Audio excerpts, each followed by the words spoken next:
Good morning. आज हम class 10th mathematics में सैम्पल पेपर फर्स्ट में क्वेश्चन नंबर 4 करेंगे। 3 क्वेश्चंस हम ऑलरेडी कर चुके हैं, उम्मीद है वो आपको समझ आ गए होंगे। तो चलिए हम नेक्स्ट क्वेश्चन की ओर बढ़ते हैं और समझने की कोशिश करते हैं। एक बात जो मैं आपको पहले भी बता चुका हूँ वो ये है कि ये बहुत ही इम्पोर्टेंट क्वेश्चंस हैं। सीबीएसई ने ये सैम्पल पेपर इशू किए हैं। बिल्कुल इसी तरह का जो फाइनल एग्ज़ाम उसमें क्वेश्चन पेपर आएगा। आप ध्यान से इसे समझें, सीखें और अगर कोई भी दिक्कत परेशानी आपको आती है तो आप मुझसे कांटेक्ट करें और इस चैनल को सब्सक्राइब कर लें ताकि जब भी मैं वीडियो नया डालूं कोई तो वो आप तक जल्दी से जल्दी पहुंचे और आप उसका लाभ उठा सकें। तो चलिए अब हम क्वेश्चन की ओर बढ़ते हैं। ये क्वेश्चन है हमारा चैप्टर 12 से और 13 से, जो 10th क्लास की NCERT की बुक है उससे लिया गया। चैप्टर 13 है ये। सबसे पहले आप देखो क्या बोलता है, the curved surface area of a right circular cone. तो यहाँ पर बात कौन की आ गई। अब कौन क्या है और कैसे बनता है और किससे बनता है, सबसे पहले हम ये बात समझ लें। तो कौन की आकृति कैसी होती है, देखिए ये मैंने बना दिया राइट सर्कुलर कॉन। ये इसका बेस है, इस बेस सर्कुलर होता है, इसका बेस सर्कल होता है। यहाँ तक इसका एक रेडियस है। इसके अंदर 2 हाइट होती है, एक ये वर्टिकल हाइट होती है जिसको हम H से लिखते हैं और एक ये स्लांट हाइट होती है जिसको हम L से लिखते हैं। स्लांट का मतलब होता है तिरछी, तिर्यक, टेढ़ी। ठीक है जी। तो ये है, ये किससे बनता है, कौन किससे बनता है, ये सेमी सर्कल से बनता है। सेमी सर्कल का मतलब है आधा सर्कल। तो देखिए मेरे हाथ में क्या है, ये एक सेमी सर्कल है। और आपको मैं बता दूं, जो समोसा बनाया जाता है वो भी इसी तरह बनाया जाता है। एक पूरा जो है गोल सर्कुलर टाइप की एक कोई रोटी वगैरह बना लेते हैं, फिर उसको आधा आधा काट लेते हैं। अब इसको ऐसे पकड़ेंगे और ऐसे मोड़ देंगे इस तरह से। अब आप देखिए आपके सामने कौन बनकर तैयार हो गया। ये कौन है, ये इसका बेस है सर्कुलर, बीच से इसकी ये वर्टिकल हाइट है और ये इसकी स्लांट हाइट है।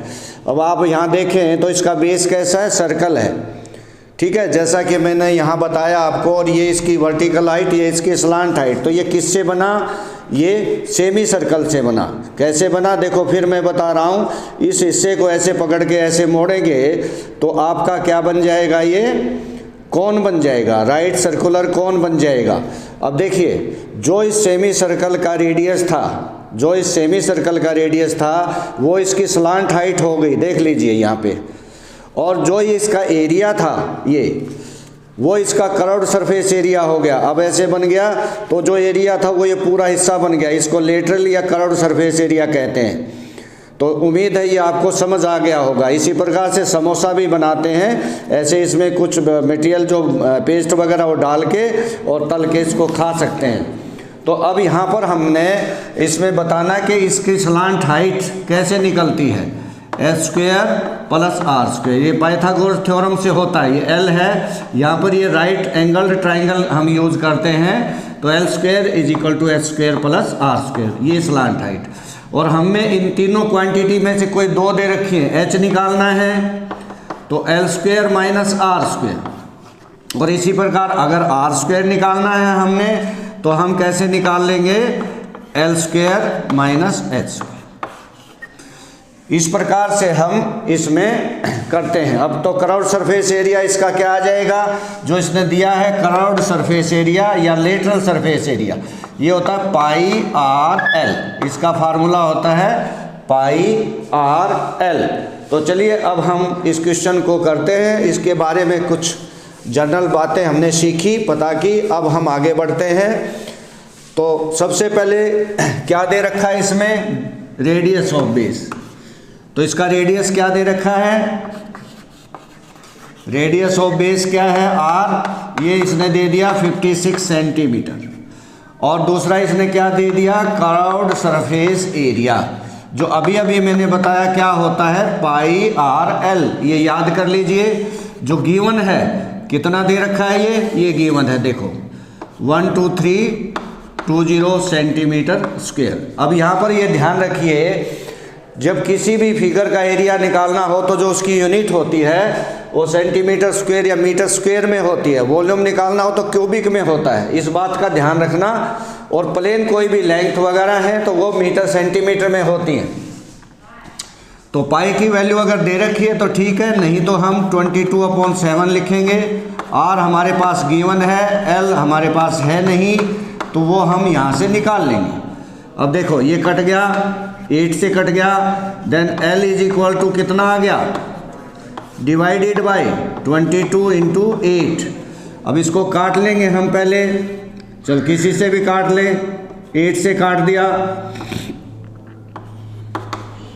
अब हम 22 से काट लेंगे, 70 पे कट गया, तो L आ गया आपका 70 सेंटीमीटर। L क्या है, मैंने अभी भी बताया था, यहाँ फिगर बनाई थी, आपको बताया था L है स्लांट हाइट।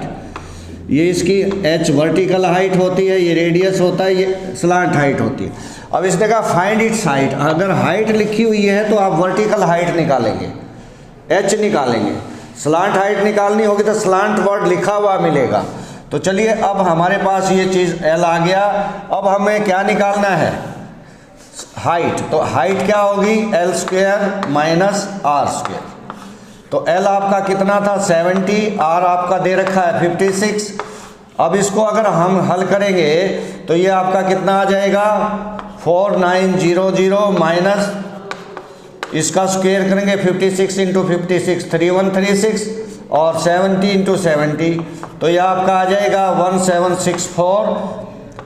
और जब इसका हम रूट ले लेंगे तो ये आ जाएगा 42 सेंटीमीटर। तो आपकी जो हाइट है वो आ गई 42 सेंटीमीटर। ये आपका आंसर है। उम्मीद है ये क्वेश्चन आपको समझ आ गया होगा। बहुत इंपॉर्टेंट क्वेश्चन है, मुश्किल नहीं है, आसान है। इसमें हमने आपको कोन के बारे में बताया, कोन का कर्व्ड सरफेस एरिया क्या होता है या लेटरल सरफेस एरिया क्या होता है वो बताया, और उसका फार्मूला क्या होता है, पाई आर एल होता है ये बताया, यूनिट ऑफ एरिया क्या होती है ये बताया, slant height, vertical height, radius and base of cone बताया। अगर आप इसको सबको समझ लेंगे तो आपको कोन के बारे में बहुत कुछ पता चल जाएगा। लीजिए अब हम नेक्स्ट क्वेश्चन 5 की ओर बढ़ते हैं। तो क्वेश्चन नंबर 5 क्या है हमारा, देखिए क्वेश्चन नंबर 5 ये कहता है कि टीचर ने क्लास के अंदर एक टेस्ट लिया, उस टेस्ट में उसने मॉडल मार्क्स देखे कि वो 45 मिले, लेकिन जब वो लिख रहे थे तो उन्होंने एक फ्रीक्वेंसी को मिस कर दिया। अब उसको निकालना है। तो उसने क्या कर दिया सर ने कि उसने एक टेबल बनाई, इस प्रकार से एक टेबल बनाई और यहाँ पर लिख दिया मार्क्स ऑब्टेन्ड और यहाँ पर लिख दिया नंबर ऑफ स्टूडेंट्स। कितने स्टूडेंट्स ने 0 से 20 मार्क्स लेने वाले बच्चे उसने देखे 5 थे।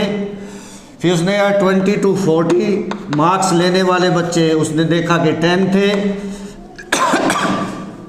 लेकिन 40 to 60 मार्क्स लेने वाले बच्चों की फ्रीक्वेंसी को लिखना वो भूल गए। अब 60 to 80 मार्क्स लेने वाले बच्चे उन्होंने नोट किए वो 6 थे, और 80 से 100 मार्क्स लेने वाले बच्चे उन्होंने नोट किए वो आपके 3 बच्चे थे। तो कहता है कि भाई गलती से जो है ना ये फ्रीक्वेंसी वो भूल गए, इसको मैं x मान लेता हूँ कि भाई ये कौन सी फ्रीक्वेंसी है। जब उन्होंने इनको देखा तो मॉडल मार्क्स उनको मिले 45। कहता मिसिंग फ्रीक्वेंसी बताओ भाई, अगर मॉडल मार्क्स इसके 45 हैं तो ये जो फ्रीक्वेंसी मिस हो गई इसके बारे में बताओ। तो देखिए सबसे पहले तो मॉडल क्लास क्या होती है या मोड क्या होता है या मॉडल क्या होता है, जो फ्रीक्वेंसी सबसे ज़्यादा हो वो मॉडल क्लास होती है। दूसरे शब्दों में आप आसानी से ये समझ लो, जैसे हम किसी शॉप पे जाते हैं और वो किसी भी चीज़ की, मान लीजिए कपड़ों की शॉप है, तो दुकानदार सबसे ज़्यादा कपड़ा कौन सा रखेगा? जो ज़्यादा बिकेगा। तो जो ज़्यादा बिकेगा मतलब उसकी जिसकी फ्रीक्वेंसी सबसे ज़्यादा होगी वही उसका मॉडल है, वही नंबर उसका मॉडल नंबर है। इसी प्रकार से यहाँ पर ये मॉडल क्लास है। बहुत सिंपल सी बात है। तो इसको कैसे निकालते हैं? सबसे पहले तरीका क्या होता है कि आप मॉडल निकालने का फार्मूला क्या है उसे लिख लें। L plus F1 minus F0 2F1 minus F0 minus F2 into H। तो आप इस फार्मूले को लिख लें और फिर इस जो फार्मूले में लगता है ना वो 1 बाई 1 करके कलेक्ट कर लें, तो आपके लिए बहुत आसान सा ये हो जाएगा। तो यहाँ पर आप देखिए, अब हमने इसको मैं थोड़ा सा मॉडल कैसे निकालते हैं। Model L plus F1 minus F0 upon 2F1 minus F0 minus F2 into H, ये फार्मूला है, इसे अच्छे से याद कर लें। अब क्या है, सबसे पहले L जो भी इसमें लगता है वो हम निकाल लें। What is L? Lower limit. किसके लोअर लिमिट? मॉडल क्लास की। अब मॉडल क्लास की तो यहाँ दे नहीं रखा। अब यहाँ पर देखो जो मॉडल है 45, ये किस में आएगा? देखो इसके अंदर आएगा 40 to 60 के बीच में। तो इसका लोअर लिमिट क्या है? 40 है, अपर लिमिट 60। तो मॉडल क्लास की लोअर लिमिट है 40, तो L हमारा क्या हो जाएगा? 40। यहाँ देखिए L इज इक्वल टू 40। समझ आ गया होगा। मॉडल क्लास देने रखी, फ्रीक्वेंसी अगर दे रखी होती तो हम उसके अकॉर्डिंग कर लेते। अब आके देखिए F1 सबसे पहले कौन सा आएगा? जो मॉडल क्लास दे रखी है, ये है मॉडल क्लास, तो उसी की फ्रीक्वेंसी सबसे पहले ली जाएगी मॉडल क्लास की, जो हमने x मान ली है। F0 आपको पता है F1 से पहले F0 होता है, जो 10 हो गया। देखो F1 ये है तो F0 ये नहीं होगा क्या? इससे पहले वाला। और F2 क्या होगा? 6 हो जाएगा। इसके बाद F0 F1 F2 1 2, तो 0 इधर हो गया। ऐसे समझ लो। समझ आ गई। अब हमारे पास H क्या है? विड्थ, इनके बीच का डिफरेंस या विड्थ, जो कि 20 है। अब देखिए सब कुछ हमें मिल गया। अब केवल फार्मूले में लिखना है। तो मॉडल क्लास इज 45 दे रखी है। L हमारा कितना हो गया? 40 प्लस F1 हमारा कितना हो गया? X, और F0 हमारा कितना हो गया? 10। नीचे क्या है? 2F1, F1 है कितना? X, तो 2X1, फिर minus F0 10 minus F2 6 into H 20। अब 20 को अगर मैं इधर ले आऊँ, इस 40 को इधर ले आऊँ, तो ये 5 बच जाएगा, इससे माइनस हो जाएगा। तो इधर हमारा क्या बचेगा? इसमें इस 20 को अगर मैं मल्टीप्लाई कर दूँ तो 20x minus 200 upon 2x minus 16। अब अगर मैं यहाँ पे 2 से कैंसिल भी कर दूँ ऊपर, तो क्या होगा? 10x माइनस 100, नीचे से x माइनस 8, 2 कॉमन निकल गया। अब इसको हम क्रॉस मल्टीप्लाई कर लें। देखिए कैसे, इसको इससे तो 5 से करेंगे तो इधर कितना हो जाएगा आपका? 10x minus 100 is equal to, इधर से क्या आ जाएगा? देखिए ये हो गया। इसको किससे करेंगे? 5 से 5x माइनस 40, और 5x इधर लाए तो माइनस हो गया, इसको इधर ले गए तो ये प्लस हो के 60, तो and x is equal to 12। Then missing frequency is 12। वैसे भी मैंने बताया था कि जो मॉडल क्लास है जो वो होती है जिसकी फ्रीक्वेंसी सबसे ज़्यादा होती है, तो सबसे ज़्यादा आ गई ना 12। अगर हम यहाँ 12 लिखेंगे तो सबसे ज़्यादा आ जाएगी। तो आज हमने क्वेश्चन नंबर 4 और क्वेश्चन नंबर 5 पढ़ा। तो अब हमने क्या पढ़ा? क्वेश्चन नंबर 4 और 5 में सबसे पहले हमने कौन के बारे में पढ़ा? तो पढ़ा क्राउड सरफेस एरिया ऑफ कौन जो होता है पाई आर एल। एल क्या है? Slant height. तो एल कैसे निकालते हैं? H square plus R square, और एच निकालना है तो L square minus R square, ये इसी से बनेगा। और अगर आर निकालना है, एल एस दे रखा है ये।